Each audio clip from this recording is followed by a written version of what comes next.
Hey guys, it's Edwin here, and I hope you're having a wonderful evening. Today, I'm going to be explaining to you why you are not really what happened to you. This will be so inspirational in your journey because, life will be full of all challenges and all experiences, and most of those experiences define who we are in the present moment. They mold, of course, our thinking and even conditions us to believe that we are defined by what it's done to us. So the thing is, when we live life through this filter of thinking that we are what was done to us, we are limited in the things we do in our current life. And of course, many of us hold these negative beliefs that have been with us, let's say, since childhood or since we came to this earth.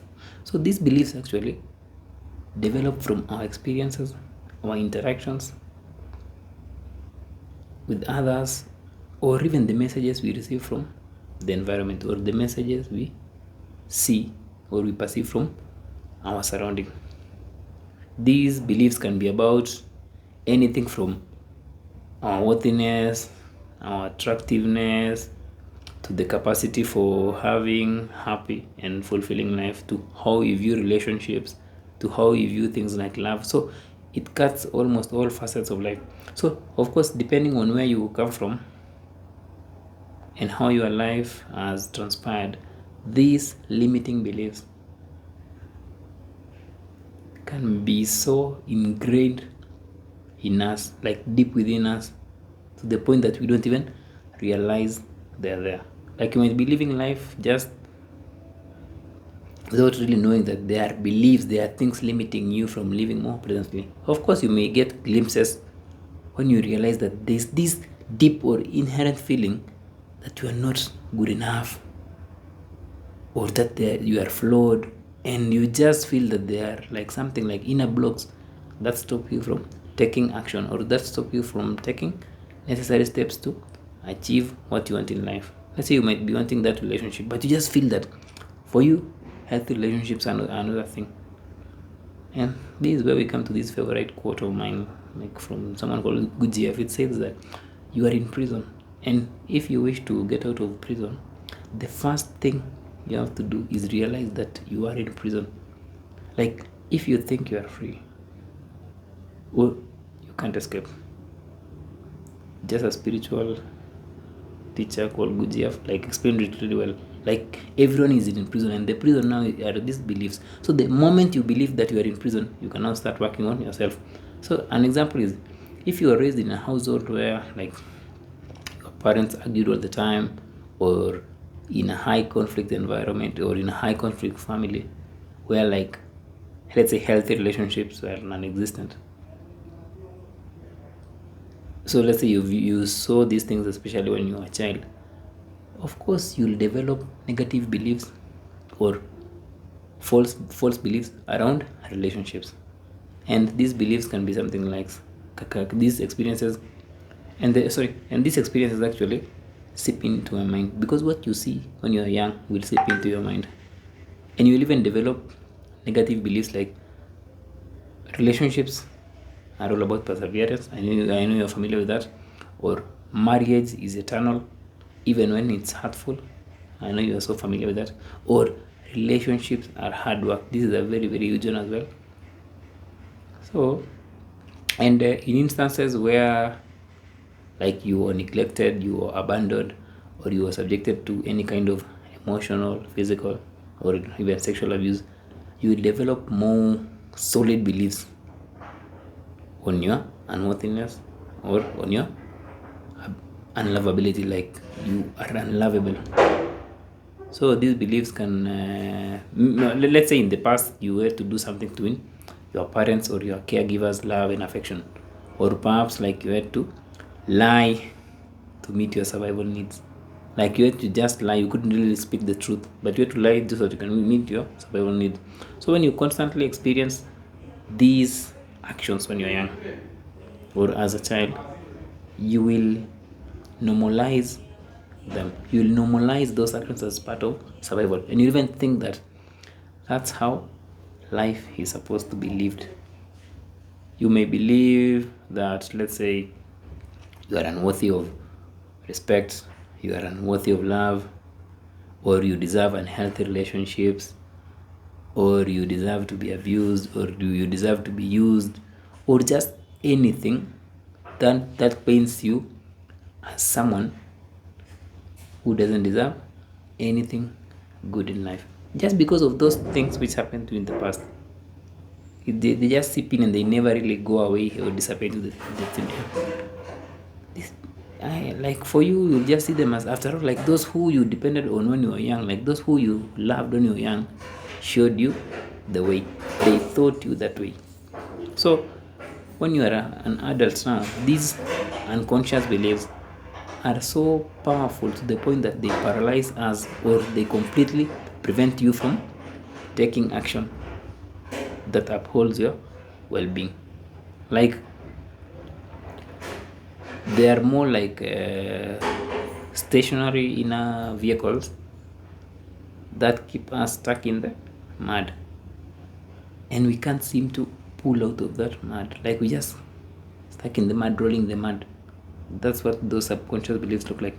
That's why you may be feeling pain in your relationship, or you may be feeling pain in your job, but those beliefs are more unconsciously forcing you, or coming up with rationalizations on why you have to make it work, why you have to stick to that relationship. You deeply know that it's not good for you, but you just can't stop yourself from staying in the relationship. So those limiting beliefs will feed you with this deep conviction that you are where you are supposed to be. Like just a deep conviction. Like you can't even listen to anyone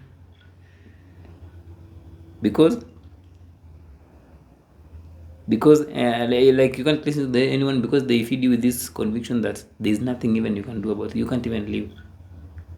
So they render you so powerless and hopeless in the present moment, because that's what you've been accustomed to, because that's what your life has been like. So you can just wake up and then change, do something new. No, your life has been accustomed to these negative beliefs, and we all have these negative beliefs to some degree, and the solidity of these beliefs, or how deeply entrenched, depends on how heavy our conditioning was, and of course how extreme our negative experiences, or how extreme your negative experiences have been in life.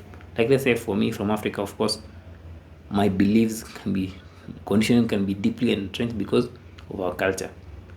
So if you find yourself in a toxic relationship, or in instances where you find yourself in a toxic relationship, those beliefs will be more solidified, because you will continue to sip in more and more beliefs from your partner.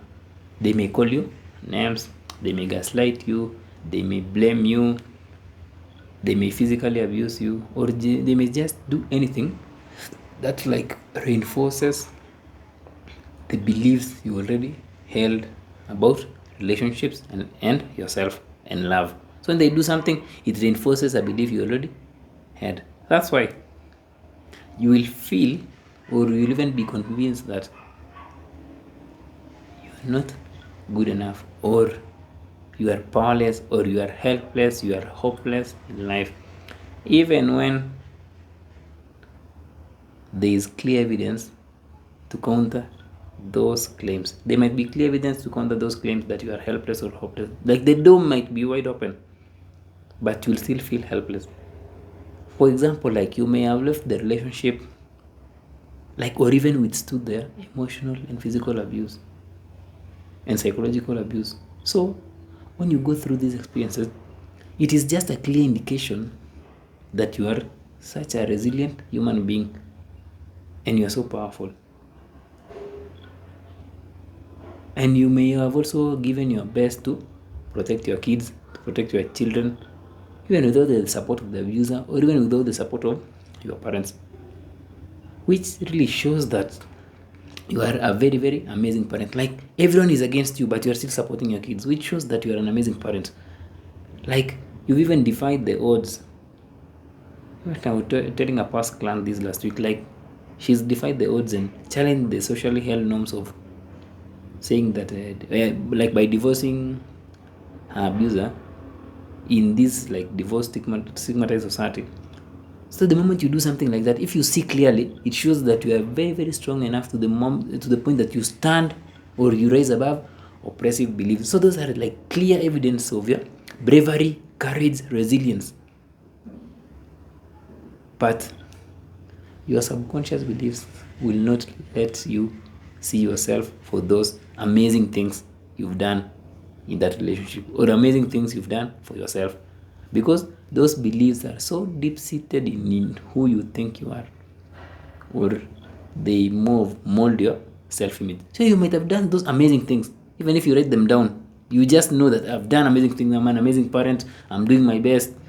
I'm taking 3 jobs. But it can't really go away. Like those beliefs are keeping you stuck in this false identity.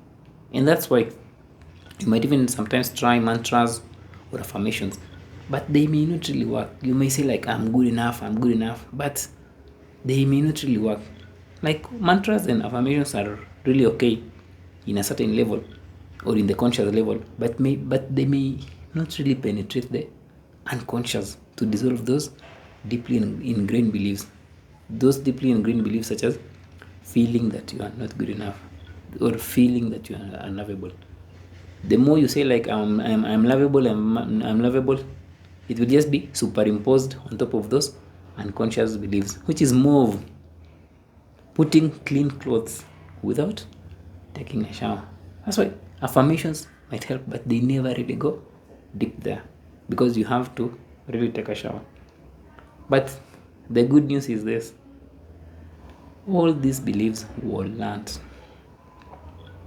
And the fact that they were learned means that, of course, you know the answer, that you can unlearn them and relearn new beliefs.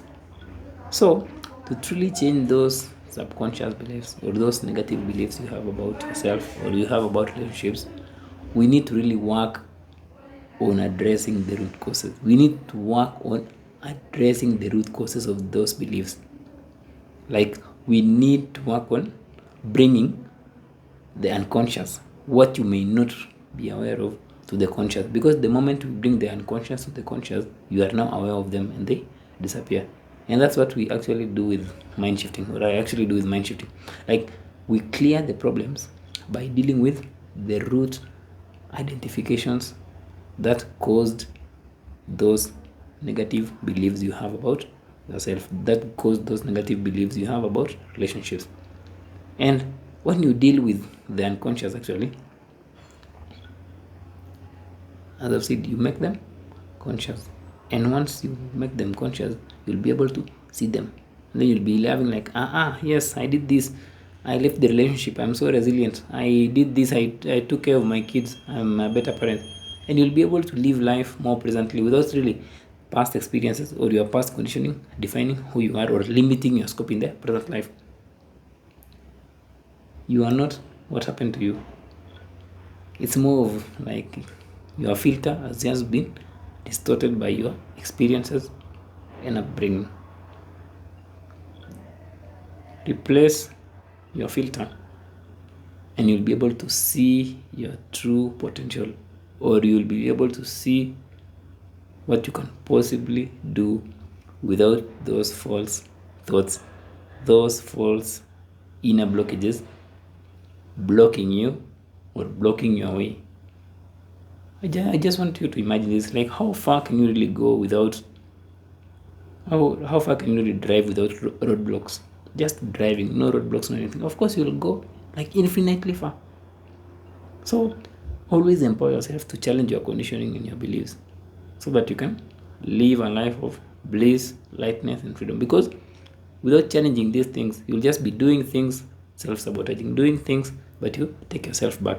That's why we all have these beliefs, but only a few will rise up and challenge them. And the moment you challenge them, the moment you really experience a life of freedom away from the conditioning. And you'll also start understanding the conditioning of others. And with that understanding, yes, arises deep compassion in you. Hope you found that informative, guys. So you are not what happened to you. You are not what's said about you. You are what's beyond that. Have a lovely evening. Feel free to share, subscribe, and comment.